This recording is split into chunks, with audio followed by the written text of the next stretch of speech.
ini menjadi rumit ketika terkait dengan keputusan Mahkamah Konstitusi menghitung masa jabatan seorang pejabat definitif dengan pejabat sementara. Nah, itu disamakan.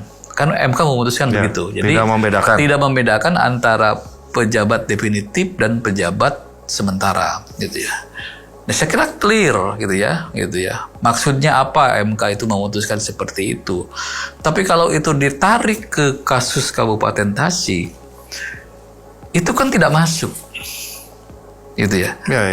Karena wakil bupati, gitu ya, tidak berposisi sebagai pejabat sementara, gitu ya. Nah, kemudian maka KPU untuk melihat kasus-kasus yang seperti itu, dia membuat norma, yaitu pasal 19E yang menghitung sejak pelantikan untuk menghitung masa jabatan. PKPU itu sudah diuji oleh Mahkamah Agung. Dan Mahkamah Agung membenarkan PKPU tersebut. Karena PKPU itu menjawab apa yang disebut suatu kekosongan aturan, gitu ya. Karena MK tidak mengatur sampai ke soal pelaksana tugas.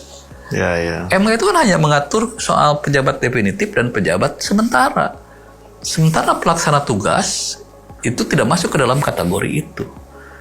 Nah, untuk supaya ada kepastian hukum, maka KPU membuat PKPU. Nah, sehingga dengan demikian, maka kembali lagi yang contoh konkret itu Kabupaten Tasik, gitu ya.